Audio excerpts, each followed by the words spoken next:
Next topic है हमारा capacitance. ठीक है, तो अभी तक हमने इलेक्ट्रोस्टैटिक पोटेंशियल वाला पार्ट ख़त्म कर लिया है और इलेक्ट्रिक एनर्जी जो हम लोग इसका जो फर्स्ट हाफ था इलेक्ट्रोस्टैटिक पोटेंशियल और कैपेसिटेंस चैप्टर में जो पोटेंशियल वाला पार्ट है वो ख़त्म कर लिया है।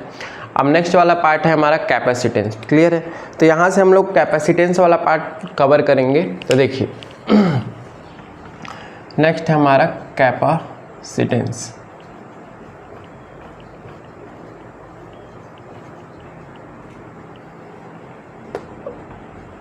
ठीक, देखिए कैपेसिटेंस क्या होता है।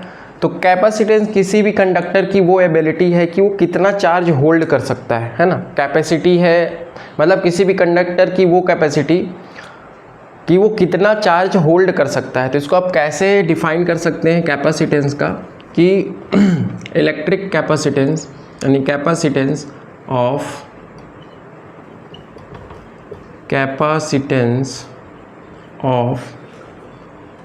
conductor,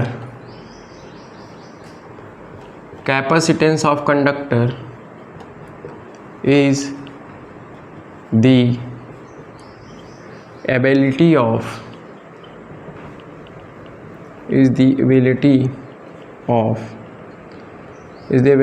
the conductor to hold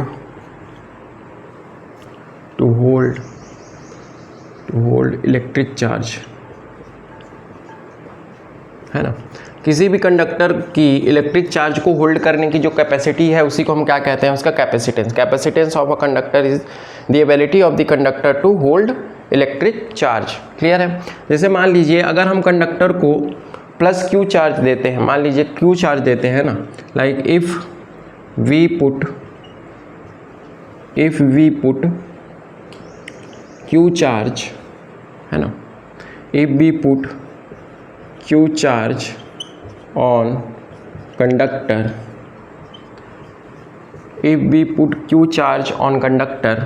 है ना, which increases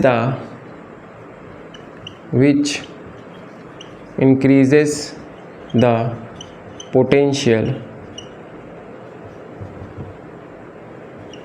potential by V, है ना।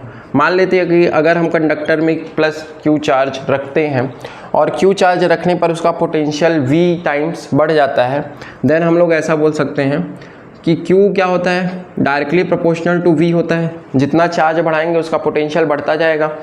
और यहाँ से अगर हम लोग प्रोपोर्शनलिटी साइन हटाएं तो एक कांस्टेंट आ जाता है C। अब इसी C को हम लोग क्या कहते हैं, कैपेसिटेंस। तो C क्या है यहाँ पे, C है हमारा प्रोपोर्शनलिटी कांस्टेंट,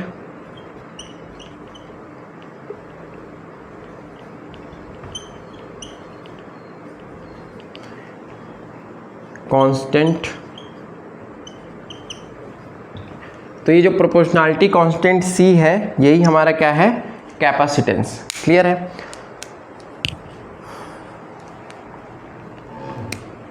अब C है हमारा कांस्टेंट, है ना। तो देखिए, तो यहाँ से हम लोग C को कैसे डिफाइन कर सकते हैं, C is equal to Q by V, यानी कि C is equal to Q by V। तो C जो कैपेसिटेंस है वो किस पे डिपेंड करता है, चार्ज और वोल्टेज पे, पोटेंशियल पे। कि चार्ज अगर ज़्यादा होगा तो कैपेसिटेंस ज़्यादा होगा, वोल्टेज जितना कम होगा कैपेसिटेंस उतना ज़्यादा होगा, पोटेंशियल जितना कम होगा कैपेसिटेंस उतना ज़्यादा होगा। क्लियर है। तो ये हो जाएगा हमारा C। इसी को हम लोग क्या कहते हैं, प्रोपोर्शनल कांस्टेंट ही हमारा क्या है, ये यही हमारा कैपेसिटेंस, यही हमारा क्या है, कैपेसिटेंस। इसका यूनिट क्या होता है, इसका यूनिट चार्ज का होता है हमारा कूलाम। तो कूलाम पर वोल्ट, या आप इसको ऐसे लिख सकते हैं CV इनवर्स कूलाम पर वोल्ट। और इसका एक और यूनिट होता है फैरेड, FARAD, फैरेड। क्लियर है। तो ये होती है इसके यूनिट। क्लियर है। तो ये हमारा हो गया कैपेसिटेंस। तो कैपेसिटेंस क्या है, किसी भी कंडक्टर की चार्ज को होल्ड करने की जो एबिलिटी होती है उसी को हम लोग कैपेसिटेंस कहते हैं। कोई कंडक्टर जितना ज़्यादा चार्ज होल्ड कर सकता है उसकी कैपेसिटेंस उतनी ज़्यादा होती है। क्लियर है। इसको हम लोग कैसे डिफाइन कर सकते हैं, C is equal to Q by V। Clear है। Q is equal to C/V। ठीक है, अब इसके यूनिट देख लेते हैं हम लोग, यूनिट एंड डायमेंशंस। तो यूनिट क्या है, कूलाम पर वोल्ट, और देख लेते हैं इसमें क्या है, का यूनिट क्या है।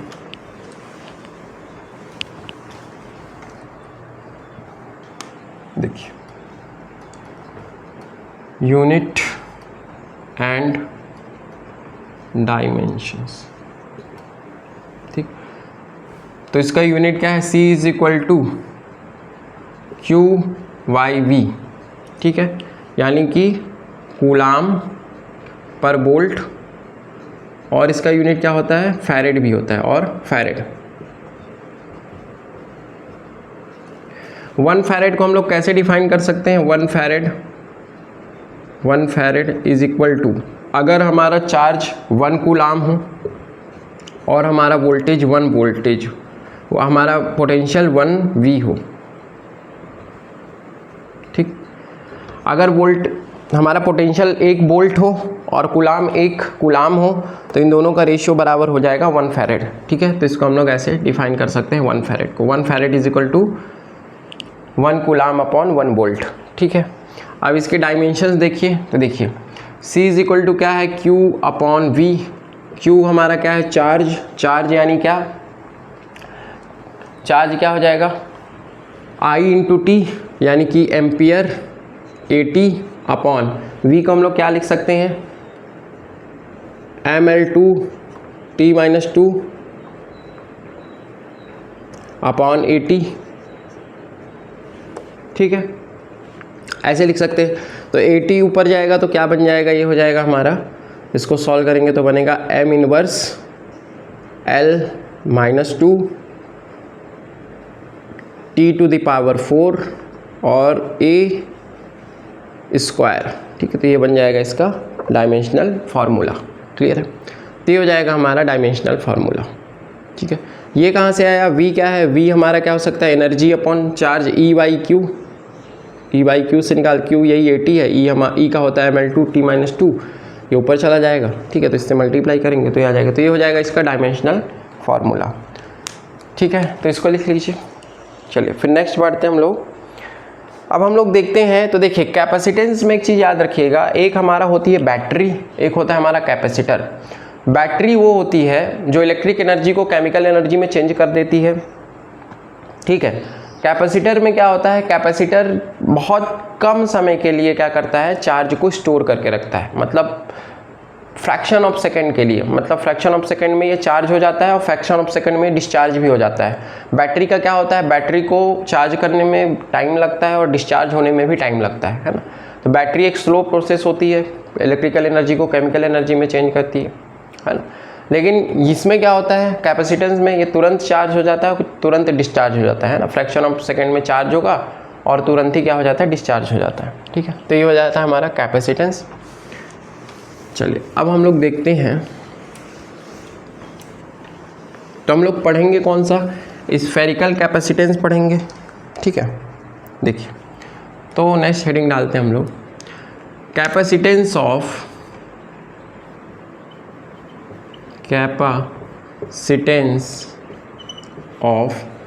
Spherical capacitor. स्फेरिकल कैपेसिटर, मान लीजिए कि आपके पास स्फेरिकल कैपेसिटर है। ठीक है, ये हमारा हो गया स्फेरिकल कैपेसिटर। अब इसको चार्ज करेंगे तो इस पर चार्ज आ जाएगा। मान लेते हैं इसको हमने चार्ज किया तो ये इसमें ये चार्ज है। ठीक, ये हो गया हमारा spherical capacitor. Clear.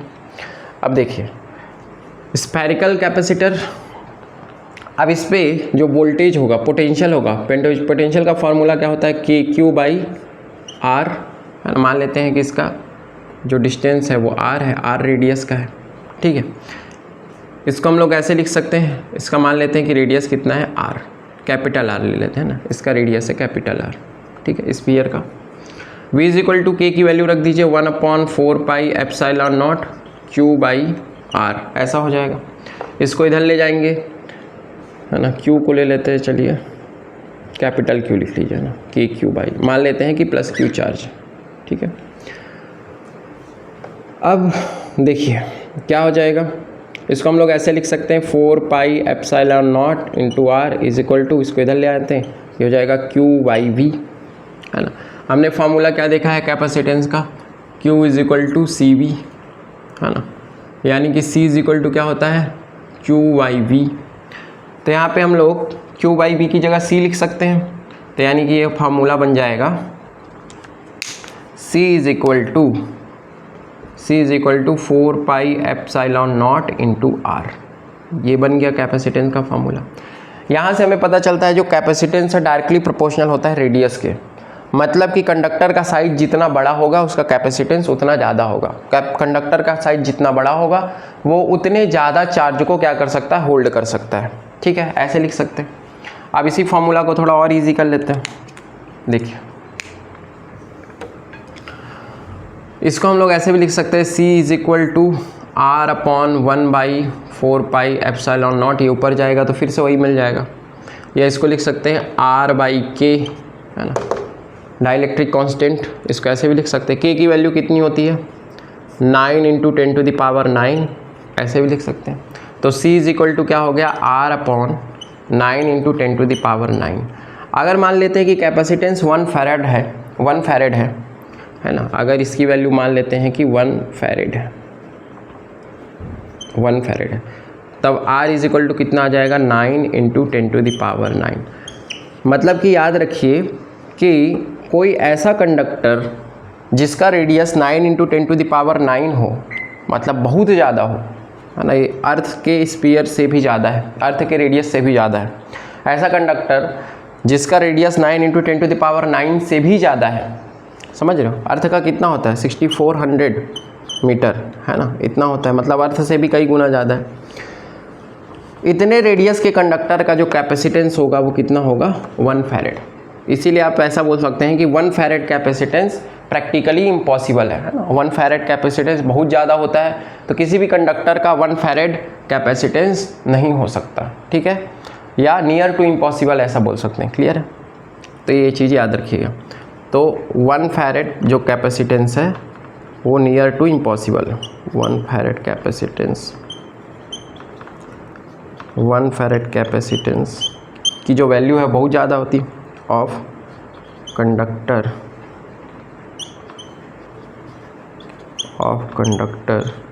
Is practically impossible, है ना, प्रैक्टिकली इम्पॉसिबल, इतना नहीं हो सकता। ठीक है, तो कैपेसिटेंस बहुत ज़्यादा बहुत कम होता है, 0.01 0 है ना, माइक्रो फैरेड में होता है ना, माइक्रो फैरेड में होता है। 1 फैरेड मतलब बहुत ज़्यादा हो जाएगा। ठीक है, तो ये हो जाएगा हमारा कैपेसिटेंस ऑफ स्फेरिकल कंडक्टर। एक आप निकाल लीजिए कैपेसिटेंस ऑफ पैरेलल प्लेट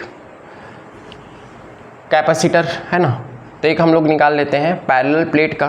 तो इसमें याद रखिए जो कैपेसिटेंस होता है वो रेडियस के डायरेक्टली प्रोपोर्शनल है। ठीक है,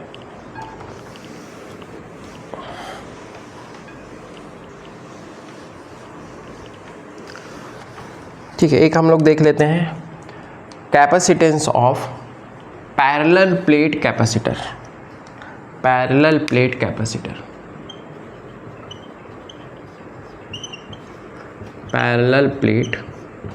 कैपेसिटर।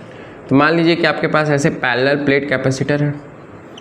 ठीक, अब इसका हमें क्या बताना है, इसका आपको बताना है कैपेसिटेंस। मान लेते हैं कि इसका डिस्टेंस है d, है ना, और इसका एरिया है a, प्लेट का एरिया है a, डिस्टेंस है d। ठीक है, अब इसका जो इलेक्ट्रिक फील्ड होगा, है ना, electric field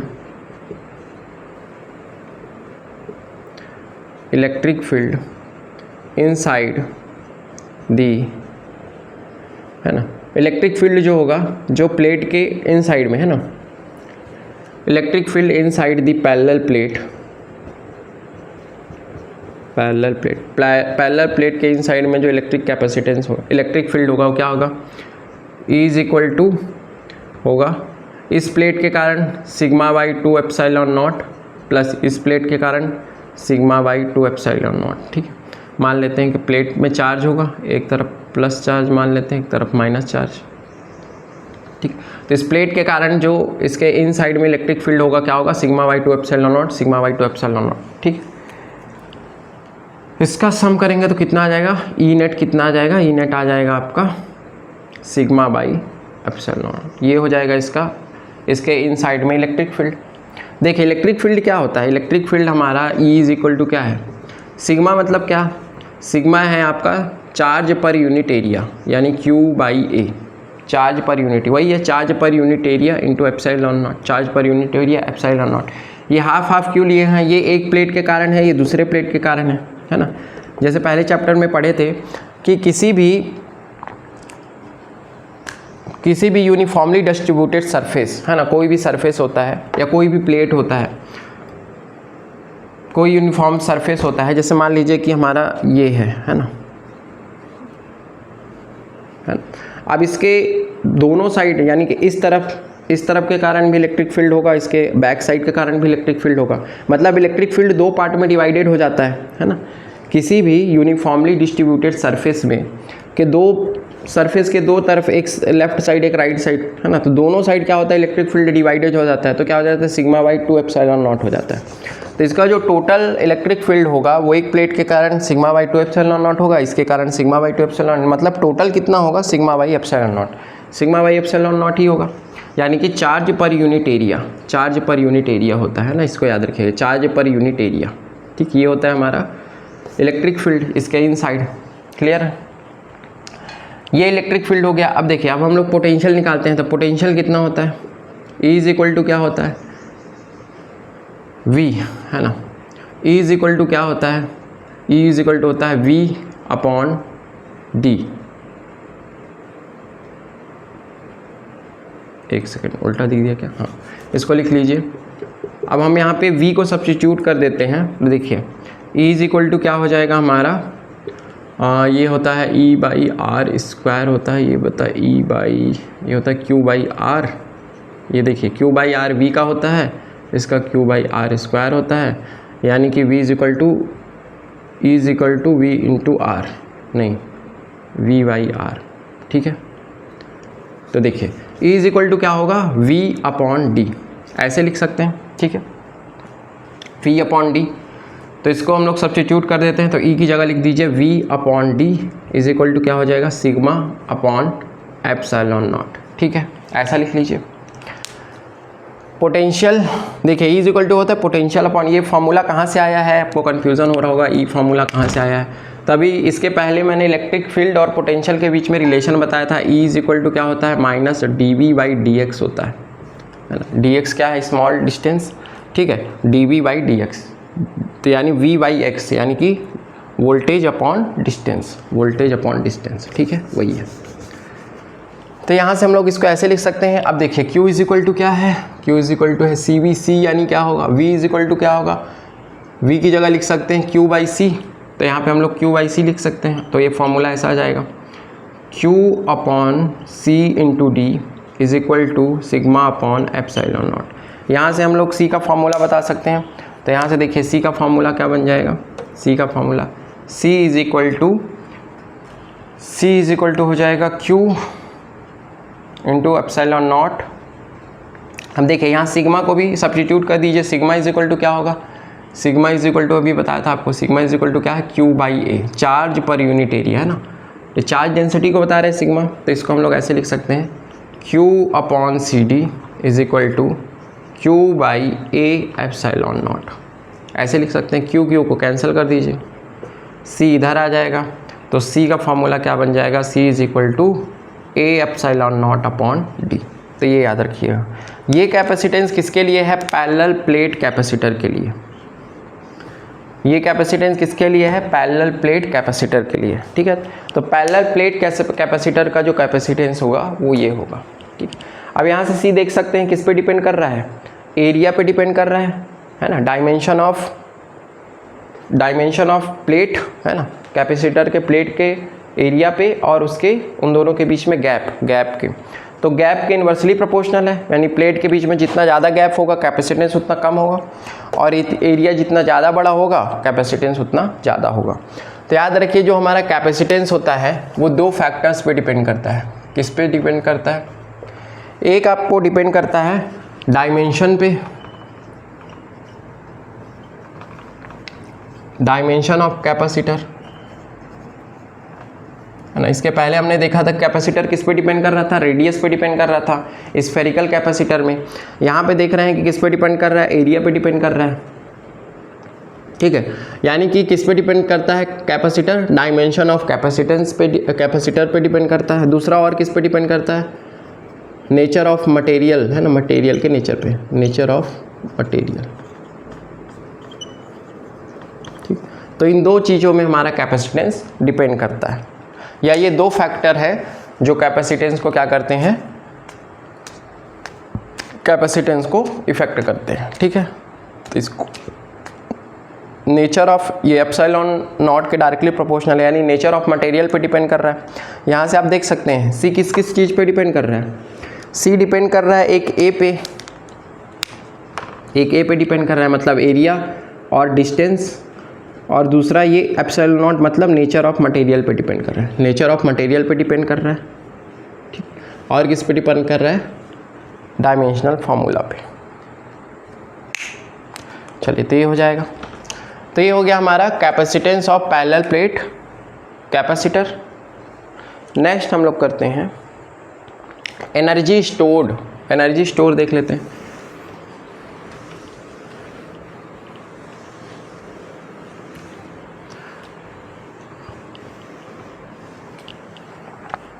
energy stored in capacitor, ठीक है। नेक्स्ट देख लेते हैं energy stored in capacitor.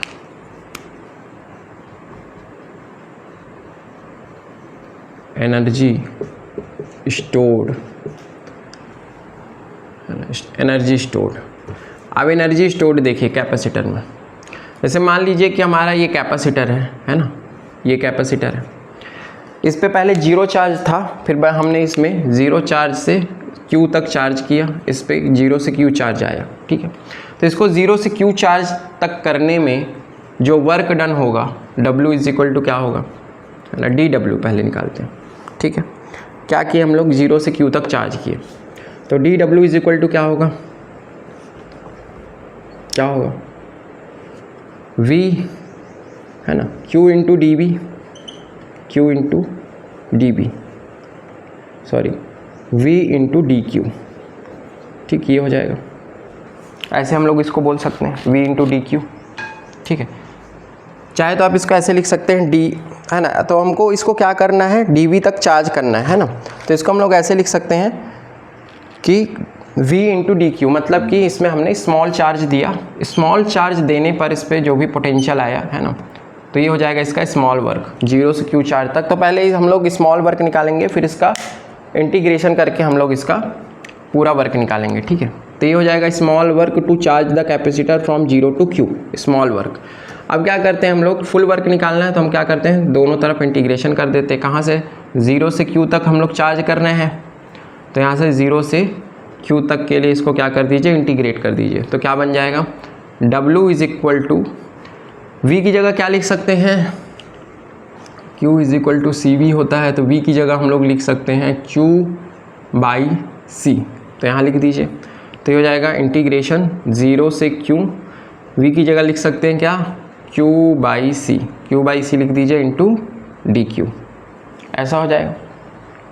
C constant है, बाहर चला जाएगा, अंदर में बचेगा Q, Q का इंटीग्रेशन करेंगे तो क्या हो जाएगा, हो जाएगा W is equal to 1 by C को बाहर कर दीजिए, अंदर में क्या बचेगा, Q का इंटीग्रेशन करेंगे तो Q स्क्वायर बाई 2 आ जाएगा, ठीक, बचा जीरो से Q। Upper limit minus lower limit Q का Q ही रहेगा, मतलब कि W इज इक्वल टू क्या आ जाएगा आपका, हाफ Q, है ना, half Q square by C, क्या आ जाएगा, half Q square by C, ठीक, ये आ जाएगा आपका वर्क डन। अब यही वर्क डन किस फॉर्म में स्टोर हो जाएगा, एनर्जी के फॉर्म में, यही हमारा एनर्जी के फॉर्म में क्या हो जाएगा, स्टोर हो जाएगा, तो यही हो जाएगा एनर्जी। तो एनर्जी स्टोर्ड इन कैपेसिटर क्या होगी, वही energy to charge the capacitor, to bring a positive charge, है ना, वही एनर्जी के फॉर्म में। तो जो वर्क डन करते हैं हम लोग इसको जीरो से क्यू तक चार्ज करने में, वही वर्क उसका क्या हो जाएगा, एनर्जी स्टोर्ड, तो ये हो जाएगा एनर्जी स्टोर्ड। तो एक तो हम लोग का ये एनर्जी स्टोर्ड हो गया, एनर्जी स्टोर्ड ऑफ कैपेसिटर है, ऑफ कैपेसिटर। अब अगर आपको बोले कि निकालिए एनर्जी स्टोर्ड ऑफ कैपेसिटर पर यूनिट वॉल्यूम, तो एनर्जी स्टोर्ड हो गया। अब एनर्जी स्टोर्ड ऑफ कैपेसिटर, इसी को हम लोग और कैसे लिख सकते हैं, सी की जगह अगर लिख दे हम लोग, क्यू की जगह लिख दे अगर सी स्क्वायर वी स्क्वायर, तो ये क्या हो जाएगा 1/2 C square V square, Q की जगह C V square upon C, C cancel हो जाएगा, बचेगा हाफ सी बी स्क्वायर। इसको ऐसे भी लिख सकते हैं, ये हाफ सी बी स्क्वायर। तो एनर्जी स्टोर्ड क्या हो जाएगा, हाफ सी बी स्क्वायर। अब निकाल लीजिए एनर्जी स्टोर्ड फॉर कैपेसिटर पर unit volume, per unit volume. मान लीजिए अगर हमें पर यूनिट वॉल्यूम निकालना है एनर्जी स्टोर्ड, तो क्या करेंगे, energy stored by volume divide कर देंगे। ठीक, तो हमारा एनर्जी स्टोर्ड कितना आ गया, ये हमारा हो गया एनर्जी स्टोर्ड। ठीक, ये हो गया हमारा energy stored V U is equal to, ये हमारा हो गया एनर्जी स्टोर्ड। तो energy stored per unit volume क्या होगा, ये क्या होगा, energy stored by per unit volume, per unit volume, यानी कि वॉल्यूम कर दीजिए सीधा। ठीक, तो देखिए एनर्जी स्टोर्ड कितना है, half C V square, half C V square. अब कैपेसिटर का वॉल्यूम कितना, तो देखिए ये हमारा कैपेसिटर होता है, इसके बीच में डिस्टेंस d होता है, इसका एरिया हम लोग a लेते हैं, तो a इंटू डी कर देंगे तो वॉल्यूम आ जाएगा, तो a इंटू डी ये हो जाएगा हमारा। ठीक है, अब इसको सॉल्व कर लीजिए, सी वी स्क्वायर। अब देखिए हम लोग यहाँ c की जगह क्या लिख सकते हैं, c के लिए हम लोग क्या निकाले थे, c के लिए हम लोग निकाले थे जो पहला वाला फार्मूला था, है ना, क्या था, a epsilon not upon d, ये था। तो c को यहाँ पे रख देते हैं, तो देखिए क्या बन जाएगा फार्मूला, ये हो जाएगा is equal to half a epsilon not upon d, c की जगह, इंटू क्या v स्क्वायर, है ना, v स्क्वायर और बचा क्या, into v square upon a cross d, ये बचा। अब इसमें जो जो कटेगा a कट जाएगा, है ना, एप्सिलॉन नॉट d स्क्वायर बचेगा। ठीक है, तो देखिए फाइनली इसका क्या बचेगा, जो जो बचेगा उसको लिख लीजिए, क्या बचेगा। अब देखिए इसमें एक चीज़ और है, इसमें हमारा हो गया हाफ a को कैंसिल कर देंगे, बचेगा epsilon nought v square upon d square, ये बचेगा। अब देखिए v square upon D square, e is equal to क्या बताया था आपको, e इज इक्वल टू बताया था v अपॉन d, है ना, तो v स्क्वायर डी स्क्वायर हो जाएगा e, यानी कि इसको हम लोग लिख सकते हैं half epsilon not e square. तो ये हो जाएगा हमारा energy stored per unit volume, ये आ जाएगा आपका energy stored per unit volume. तो आप ऐसे करके बना सकते हैं। ठीक है, तो ये हो जाएगा हमारा energy stored per unit volume, done, energy stored per unit volume. ठीक, चलिए नेक्स्ट हम लोग देखते हैं पोलराइजेशन। नेक्स्ट है हमारा पोलराइजेशन।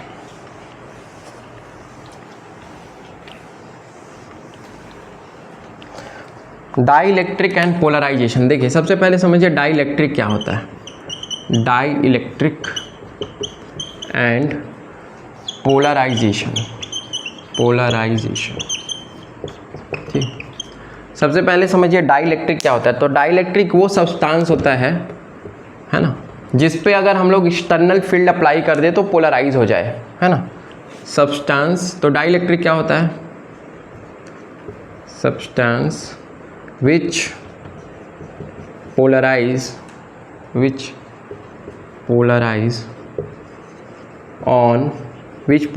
on applying external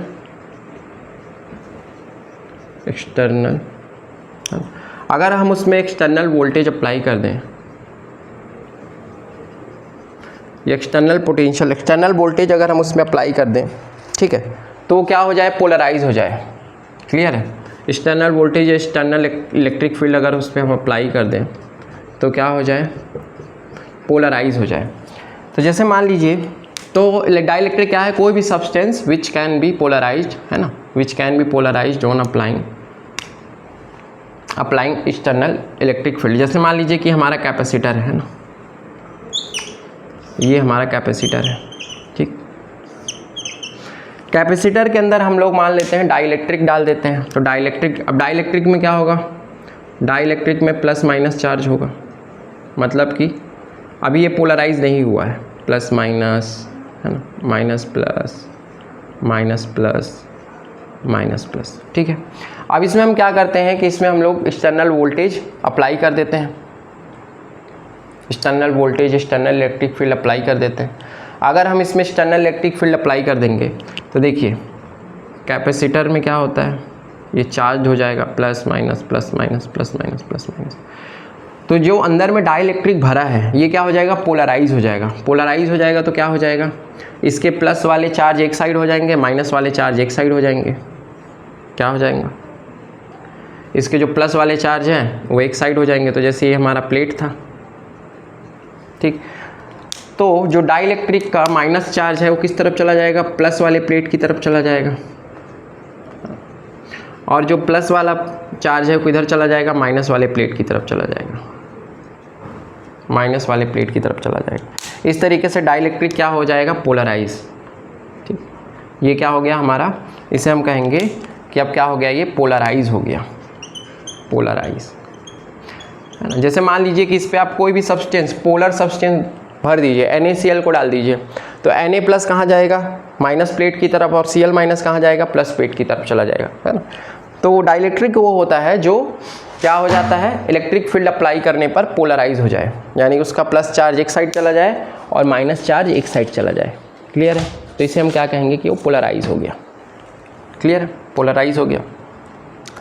अब देखिए, जब कैपेसिटर पोलराइज नहीं हुआ था, मतलब जब हम इसमें डाइलेक्ट्रिक नहीं डाले थे, तो कैपेसिटर का जो इलेक्ट्रिक फील्ड का डायरेक्शन है वो किधर होगा, इस तरफ होगा, प्लस से माइनस की तरफ। इलेक्ट्रिक फील्ड का डायरेक्शन इधर होगा।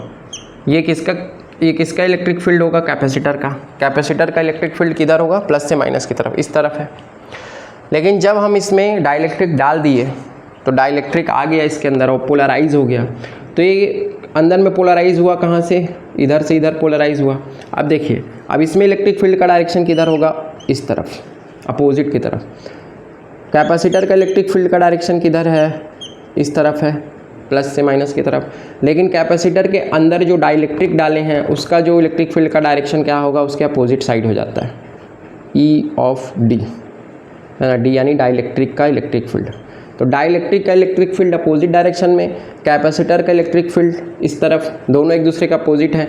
यानी ओवरऑल जो इलेक्ट्रिक फील्ड होगा इस पूरे कैपेसिटर का क्या होगा, डिक्रीज हो जाएगा।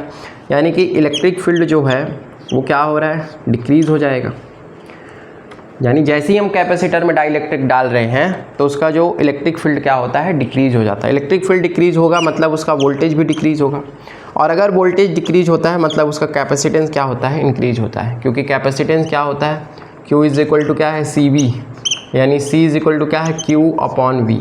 तो अगर V डिक्रीज होगा तो C क्या हो जाएगा, इंक्रीज हो जाएगा।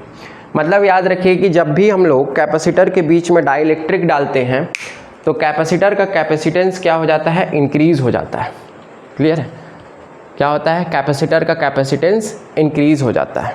तो ये चीज़ याद रखिएगा, ठीक है। डाइलेक्ट्रिक डालने पर कैपेसिटर का कैपेसिटेंस इंक्रीज हो जाता है, क्योंकि कैपेसिटर का इलेक्ट्रिक फील्ड डिक्रीज हो जाएगा, वोल्टेज डिक्रीज, पोटेंशियल डिक्रीज हो जाएगा, तो उसका कैपेसिटेंस क्या हो जाएगा, बढ़ जाएगा। ठीक है, तो ये याद रखिए। तो ये वाला केस भी देख लेते हैं हम लोग।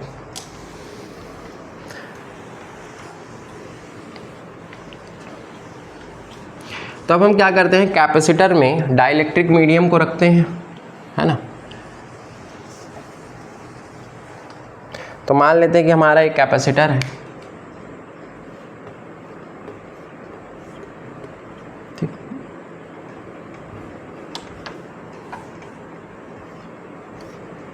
चलिए, उसके पहले मैं आपको सीरीज और पैरेलल कॉम्बिनेशन ऑफ कैपेसिटर बता देता हूँ, है ना।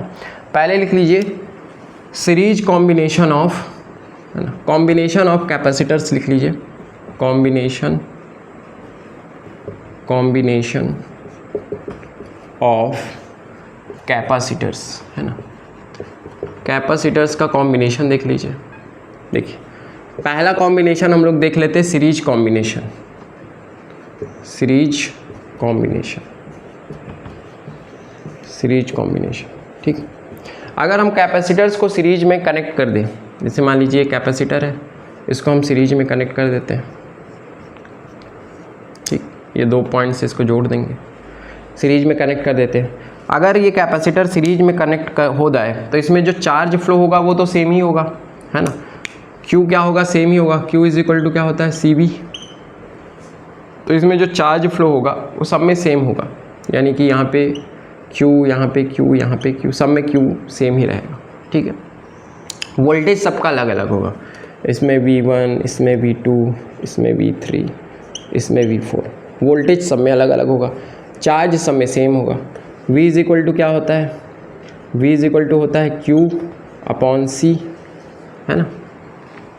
तो वोल्टेज सब में अलग अलग होगा, यानी कि V नेट क्या होगा इसका सीरीज का, V1 plus V2 plus V3, है ना, प्लस V4, है ना, ऐसे करके Vn तक चला जाएगा, है ना, Vn तक प्लस V4 Vn तक, है ना, ऐसे करके होगा। V इज इक्वल टू क्या लिख सकते हैं, Q/C, यानी कि इसको हम लोग क्या, Q तो सेम ही होगा, Q/C, ठीक है, Q/C1 हो जाएगा। Vn के लिए लिखेंगे तो Q/Cn हो जाएगा, Q तो सबका सेम ही होगा, ठीक, इज इक्वल टू इसके लिए क्या लिखेंगे, Q/C1 plus Q/C2 plus Q/C3 plus Q/C4।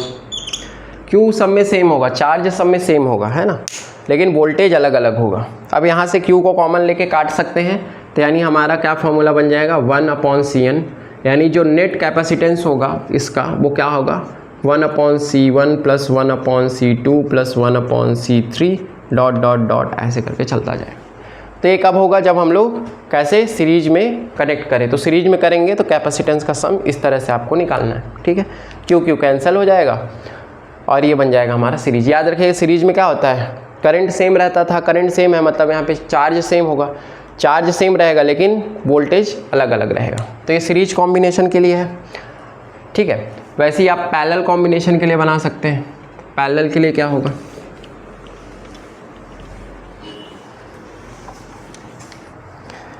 Parallel combination,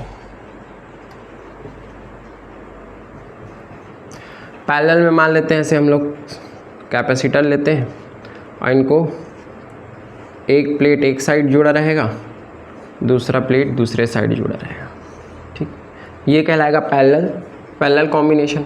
parallel combination में क्या होता है, चार्ज अलग अलग होगा, है ना, यहाँ पे Q1 है तो यहाँ पे Q2 है तो यहाँ पे Q3 है, वोल्टेज तीनों में सेम होगा लेकिन चार्ज अलग अलग होगा, ठीक है। तो Q इज इक्वल टू क्या होता है, CV होता है, चार्ज सब में अलग अलग है ना। तो Q1 के लिए जैसे Qn इज इक्वल टू क्या होगा, Q1 plus Q2 plus Q3 सबका सम होगा, डॉट डॉट डॉट ऐसे करके। तो Qn की जगह क्या लिख सकते हैं, C, है ना, वोल्टेज तो सेम ही होगा, यहाँ पे Cn लिख देंगे, कैपेसिटेंस अलग अलग हो सकता है। Q1 की जगह क्या लिखेंगे, C1V, Q2 की जगह C2V प्लस Q3 की जगह C3V, ऐसे करके रहेगा। V कैंसिल हो जाएगा तो बचेगा क्या, Cn is equal to C1 plus C2 plus C3 dot dot dot. ये हो जाएगा सीरीज कॉम्बिनेशन के लिए capacitance, series combination sorry parallel combination के लिए। तो पैरेलल कॉम्बिनेशन में कैपेसिटेंस क्या होगा, सभी का सम, ठीक है। तो ये सीरीज और पैरेलल कॉम्बिनेशन हो गया। चलिए तो ये 2 फॉर्मूले बस याद रखने हैं। चलिए अब डाइलेक्ट्रिक वाला केस देख लेते हैं, है ना, डाइलेक्ट्रिक वाला केस देख लेते हैं। तो इसको आप पहले लिख लीजिए, डाइलेक्ट्रिक वाला केस देखिए।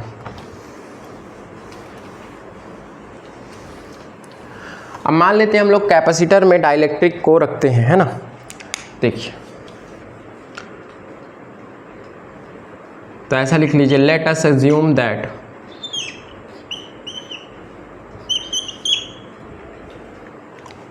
लेट अस एज्यूम दैट, है ना,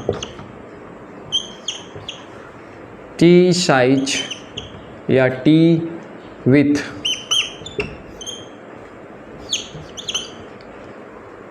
है ना। चलिए इसको मैं पहले बना ही देता हूँ फिर आपको बताता हूँ, है ना। इसमें आप लिख लीजिएगा क्या है ना। तो लिखिए डाइलेक्ट्रिक, तो नेक्स्ट है डाइलेक्ट्रिक इन कैपेसिटेंस, डाइलेक्ट्रिक इन कैपेसिटर, ठीक। हम लोग क्या करते हैं, डाइलेक्ट्रिक को कैपेसिटर में रखते हैं। तो मान लेते हैं कि हमारे पास एक कैपेसिटर है, ठीक, कैपेसिटर, और कैपेसिटर के अंदर हम लोग एक डाइलेक्ट्रिक मीडियम रखते हैं। ये वो कैपेसिटर को कम्प्लीटली फिल नहीं करता है ना। मान लेते हैं कि इसका जो साइज है वो टी है, टी साइज का है, ठीक है। और हमने क्या किया है, इस डाइलेक्ट्रिक को कैपेसिटर के बीच में रखा है। ये हमारा कैपेसिटर, ठीक। इस कैपेसिटर के बीच में हमने क्या रखा है, टी साइज का डाइलेक्ट्रिक रखा है। कैपेसिटर के बीच में डिस्टेंस कितना है, डी है, ठीक। कैपेसिटर के बीच में डिस्टेंस है डी, ठीक है। इस तरीके से लिख लीजिए। अब देखिए कैपेसिटर का जो इलेक्ट्रिक फील्ड होगा वो क्या होगा, मैं बताया था इलेक्ट्रिक फील्ड क्या होता है इसका, कैपेसिटर का इलेक्ट्रिक फील्ड, है ना, प्लस से माइनस की तरफ। तो कैपेसिटर का जो इलेक्ट्रिक फील्ड होगा E of C is equal to क्या होगा, जो फार्मूला बताया था क्या होता है, सिग्मा अपॉन एप्सिलॉन नॉट, ये कैपेसिटर का हो जाएगा। और अंदर में जो डाइलेक्ट्रिक है, डाइलेक्ट्रिक का कैपेसिटेंस क्या हो, इलेक्ट्रिक फील्ड क्या होगा, E D is equal to sigma upon epsilon naught, है ना, क्योंकि कोई मीडियम है, मटेरियल है, मटेरियल का। ये तो हम लोग किस में निकाले हैं, है ना, ये एयर के रिस्पेक्ट में है ना, या एयर का डाइलेक्ट्रिक है, और ये क्या है, मीडियम का डाइलेक्ट्रिक है ना। ये फॉर्मूला पता है ना आपको, dielectric constant is equal to क्या होता है, ई अपॉन एप्सिलॉन नॉट, ठीक है। K is equal to E upon epsilon naught. क्या है डाइलेक्ट्रिक कांस्टेंट, ये परमिटिविटी, मटेरियल की परमिटिविटी है। ये किसकी परमिटिविटी है, एयर या वैक्यूम की परमिटिविटी है, ठीक है। तो permittivity of any material with respect to permittivity of air और वैक्यूम क्या कहलाती है, डाइलेक्ट्रिक कांस्टेंट। इसी को हम लोग डाइलेक्ट्रिक कांस्टेंट बोलते हैं। तो एयर की परमिटिविटी है और ये किसकी परमिटिविटी है, हमारी मटेरियल की परमिटिविटी है। तो ये हो जाएगा हमारा capacitor, electric field of capacitor, ये हो जाएगा electric field of dielectric medium, ठीक है। अब इसका जो नेट होगा V net, V is equal to क्या होगा, वी इज इक्वल टू क्या होगा, ई इंटू डी होगा, इंटू डी होता है, ठीक है। वी इज इक्वल टू क्या होता है, V is equal to E into D, जैसे बताया था E is equal to V by D, तो V is equal to E into D होगा, ठीक है।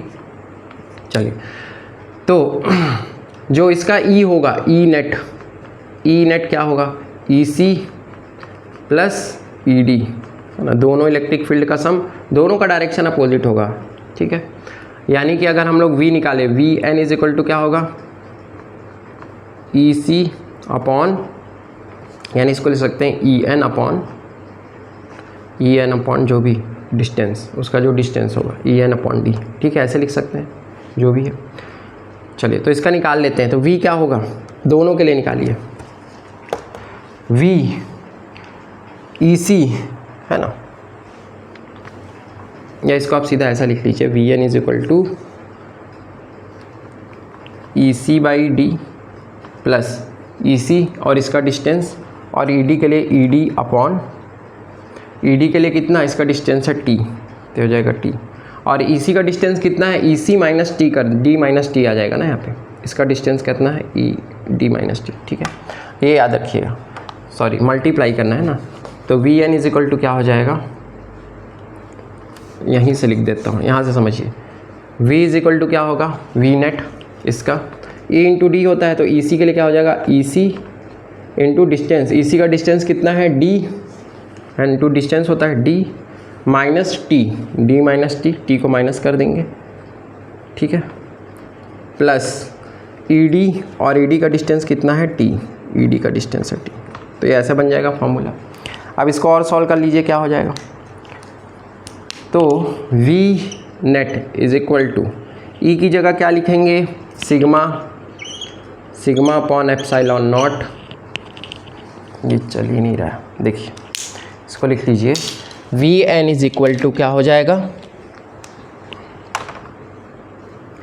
Sigma upon epsilon not bracket में D minus T plus sigma upon epsilon, है ना, ब्रैकेट में क्या आ जाएगा टी। इन दोनों में सिग्मा को कॉमन ले लीजिए तो क्या बन जाएगा, ये बन जाएगा हमारा v is equal to sigma बाहर, है ना, एप्सिलॉन नॉट को भी बाहर ले लेते हैं तो ब्रैकेट में क्या बचेगा, देखिए k is equal to E upon epsilon naught होता है तो e इज इक्वल टू क्या हो जाएगा, k इंटू एप्सिलॉन नॉट, ऐसे लिख सकते हैं। तो यहाँ e की जगह k एप्सिलॉन नॉट रखिएगा तो अंदर में बचेगा क्या, अंदर में बचेगा d minus T plus sigma upon k epsilon not को तो कॉमन ले लिए हैं और बचेगा t। यानी कि आप इसको ऐसा लिख सकते हैं, सिग्मा को भी तो कॉमन ले लिया ना, सिग्मा को कॉमन ले लेते हैं ना, इसको ऐसे लिख लीजिए, सिग्मा को कॉमन, एप्सिलॉन को कॉमन, अंदर में बचेगा डी माइनस टी प्लस इधर क्या बचेगा टी बाई के, अंदर बचेगा टी बाई के। ठीक, तो ये आ जाएगा फॉर्मूला किसके लिए, पोटेंशियल के लिए। इस कैपेसिटर का पोटेंशियल हो जाएगा इतना। ठीक, ऐसे लिख सकते हैं, चलिए तो ऐसे करके लिख लेंगे, इसमें सिग्मा अपॉन एप्सिलॉन को बाहर लेंगे तो अंदर में बचेगा ये। अब देखिए सिग्मा की जगह, क्योंकि ये तो हमारा v का आ गया, है ना, v का आ गया, q इज इक्वल टू क्या होता है, c बाई v होता है, तो c इज इक्वल टू क्या होगा, sorry q is equal to C V होता है। ठीक है, तो v इज इक्वल टू क्या होगा, q by C, v is equal to क्या हो जाएगा, q अपॉन सी। अपने को तो c चाहिए तो इसको और बना लीजिए, तो v निकल गया, अब इससे आप निकाल लीजिए c, v is equal to क्या होता है, q बाई सी, तो v की जगह लिख सकते हैं हम लोग q by C is equal to sigma क्या होता है, q बाई ए, है ना, चार्ज पर यूनिट एरिया, तो इसके लिए जगह से लिख सकते हैं q by A into epsilon naught, है ना, ब्रैकेट में क्या है d minus T plus T by के, ये आ गया। ठीक है, अब यहाँ से देखिए क्यू क्यू कैंसिल हो जाएगा, है ना, क्यू क्यू कैंसिल हो जाएगा, सी को इधर लाएंगे तो सी इज इक्वल टू क्या आ जाएगा, सी इज इक्वल टू आ जाएगा ए एप्सिलॉन नॉट, है ना, upon D minus T plus T by के, ये आ जाएगा। इसको इधर लाएंगे, क्यू क्यू को कैंसिल कर देंगे, सी को इधर लाएंगे, ये इधर जाएगा और ये इसके अपॉन, ये आ जाएगा सी का value A epsilon not D minus T plus T by के। ठीक है, तो ये हो जाएगा जब हम लोग क्या करेंगे, कोई भी डाइलेक्ट्रिक स्लैब को रखेंगे कैपेसिटर के बीच में, डाइलेक्ट्रिक इन कैपेसिटेंस। कैपेसिटर में अगर हम लोग डाइलेक्ट्रिक रखेंगे तो इसका कैपेसिटी, उसका जो कैपेसिटेंस हो जाएगा, ये फॉर्मूला आएगा। अब इसमें ध्यान से देखिए, जो कैपेसिटेंस है, कैपेसिटेंस क्या हो रहा है, बढ़ रहा है, क्योंकि यहाँ पे क्या हो रहा है, ये जो D है वो घट रहा है, D में T माइनस कर रहे हैं। ठीक है, तो ये कैपेसिटेंस ओवरऑल क्या होता है, बढ़ता है। जब भी हम लोग डाइलेक्ट्रिक रखते हैं तो जो कैपेसिटेंस होता है कैपेसिटर का, वो क्या होता है, बढ़ जाता है। तो एक केस ये है। अब इसी में देखिए, अगर हम इस डाइलेक्ट्रिक को पूरी तरह से फिल कर दें, यहाँ पे हमने बस थोड़ा सा रखा है, थोड़ा सा स्पेस खाली छोड़ दिया, अगर हम लोग पूरे कैपेसिटर में डाइलेक्ट्रिक को फिल कर दें, है ना, तो लिखिए if we fill capacitor completely, capacitor completely, अगर हम इसको कंप्लीटली फिल कर दें कैपेसिटर को, तब क्या हो जाएगा, D is equal to T हो जाएगा, D जो है तो T के बराबर हो जाएगा। तब हमारा कैपेसिटर का फॉर्मूला क्या बन जाएगा, याद रखिए C is equal to D is equal to T हो जाएगा, तो ये तो कैंसिल जीरो हो जाएगा, यहाँ पे D आ जाएगा, D बाई के हो जाएगा, यानी कि ये हो जाएगा A epsilon not upon D by के ऊपर चला जाएगा, ये हो जाएगा K epsilon not by D, ये आएगा फॉर्मूला। अगर हम इसको कम्प्लीटली फिल कर दे तो, ये वाला पॉइंट याद रखिए, अगर हम कैपेसिटर को कम्प्लीटली फिल कर दें, है ना, तो हमारा C का फॉर्मूला बन जाएगा ये। ठीक है, यहाँ पे देखिए A epsilon not upon D, ये क्या है, C को रिप्रेजेंट करता है, यानी कि हम लोग लिख सकते हैं C इज इक्वल टू के सी नॉट, है ना। ये पुराना वाला कैपेसिटेंस का फॉर्मूला है, मतलब जो नया कैपेसिटेंस आएगा वो पुराने कैपेसिटेंस का K टाइम्स बढ़ जाएगा। है ना। जो नया वाला कैपेसिटेंस आएगा पुराने वाले कैपेसिटेंस का k टाइम बढ़ जाएगा। ए एप्सिलॉन नॉट अपॉन डी क्या है, c ही है कैपेसिटेंस, पुराना कैपेसिटेंस। तो नया कैपेसिटेंस पुराने कैपेसिटेंस का k टाइम्स बढ़ जाएगा, ये याद रखिएगा, ठीक है। ये हो जाएगा हमारा फॉर्मूला अगर हम क्या करें, कैपेसिटर को कम्प्लीटली फिल कर दें, ठीक है। अगर ये पूरा कचरा हो गया तो इसको मैं फिर से एक बार बता देता हूँ, है ना। देखिए इसको मिटा दीजिए।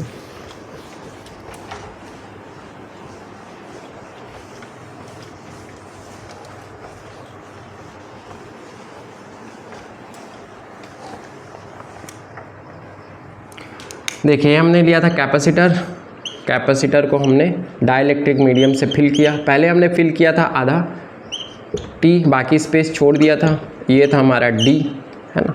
तब हमारा जो कैपेसिटेंस आएगा, कैपेसिटेंस कितना आया था हमारा, है ना।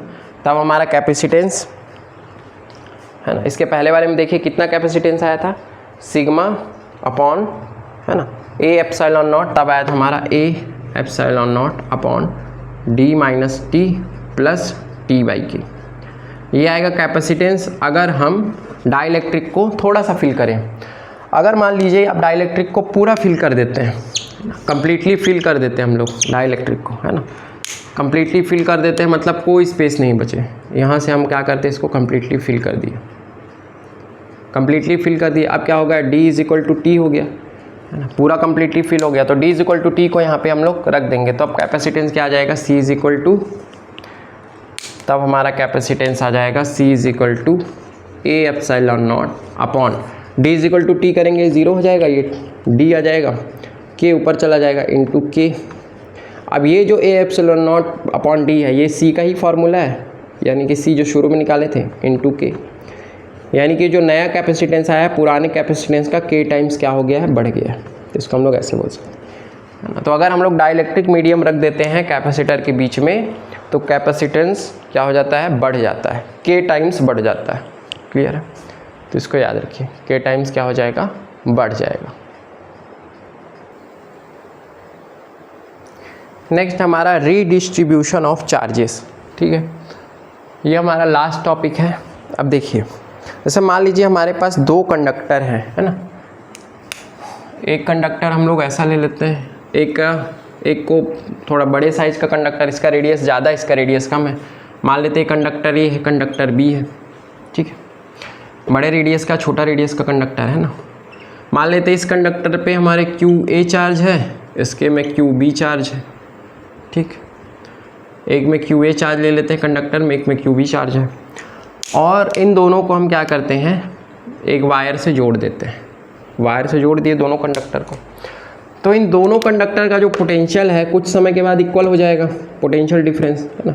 क्योंकि जिधर चार्ज ज़्यादा होता है, जहाँ का पोटेंशियल ज़्यादा होता है, लो पोटेंशियल की तरफ करंट का फ्लो होता है, तब तक होता है जब तक कि दोनों तरफ का पोटेंशियल क्या बराबर ना हो जाए।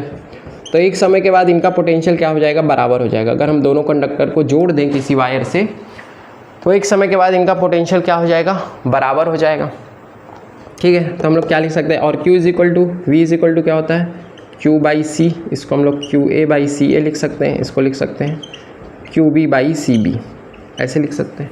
या इसी इक्वेशन को आप कैसे लिख सकते हैं, और हम लोग लिख सकते हैं CA बाई CB, है ना, is equal to QA by QB। इस इक्वेशन से क्या पता चलता है, इस इक्वेशन से हमें ये पता चलता है जो कैपेसिटेंस है वो किस पे डिपेंड करता है, फाइनली चार्ज पे डिपेंड करता है, कि जो फाइनल कैपेसिटेंस होगा वो फाइनल चार्ज पे डिपेंड करेगा, या चार्ज कैपेसिटेंस पे डिपेंड करेगा, ऐसा भी बोल सकते हैं। यानी कैपेसिटेंस ना तो साइज पे डिपेंड कर रहा है, ना मटेरियल पे डिपेंड कर रहा है ना। यहाँ पे आप क्या देख रहे हैं, और किसी चीज़ पे डिपेंड नहीं कर रहा है। किस पे डिपेंड कर रहा है, सीधा चार्ज पे डिपेंड कर रहा है। मतलब आप ऐसा बोल सकते हैं कि जो कैपेसिटेंस ऑफ कंडक्टर है वो किस पे डिपेंड करता है, फाइनल चार्ज पे, या चार्ज जो है वो किस पे डिपेंड करेगा, कैपेसिटेंस पे। यानी जिस कंडक्टर का कैपेसिटेंस ज़्यादा होगा, जैसे इसका कैपेसिटेंस ज़्यादा होगा, ये ज़्यादा चार्ज को क्या कर सकता है, ये ज़्यादा चार्ज को होल्ड कर सकता है। जिसका रेडियस ज़्यादा होता है ज़्यादा चार्ज होल्ड कर सकता है ना। तो उसका चार्ज ज़्यादा होता है, उसका कैपेसिटेंस ज़्यादा होगा, इसकी कैपेसिटी ज़्यादा होगी तो उसका चार्ज ज़्यादा होगा। समझ रहे हो, मतलब चार्ज किस पे डिपेंड करता है, फाइनली कैपेसिटेंस पे डिपेंड करता है। तो ये चीज़ आप याद रखिएगा, ठीक है। तो बस यही रिलेशन है दोनों का, चार्ज और कैपेसिटेंस पे, कि कैपेसिटेंस चार्ज पे डिपेंड करता है ना। किसी भी कंडक्टर का जो फाइनल कैपेसिटेंस होगा वो उसके फाइनल चार्ज पे डिपेंड करेगा कि उसका फाइनल चार्ज कितना है। इनिशियल कंडीशन पे डिपेंड नहीं करेगा, फाइनल उस पर जो चार्ज होगा वही उसका क्या होगा, कैपेसिटेंस होगा। क्लियर है, तो ये वाला पॉइंट याद रखिएगा, ठीक है। इसके बाद इस चैप्टर का जो हमारा थ्योरी वाला पोर्शन था, डेरिवेशन वाला पोर्शन था, वो ख़त्म हो गया। इसके बाद हम लोग इसका क्वेश्चन आंसर देखेंगे, है ना। तो यहाँ पे हम लोग सेकेंड चैप्टर को कंप्लीट कर लिए हैं। अब नेक्स्ट हम लोग इसके क्वेश्चन आंसर कुछ डिस्कस कर लेते हैं। क्लियर है, ओके।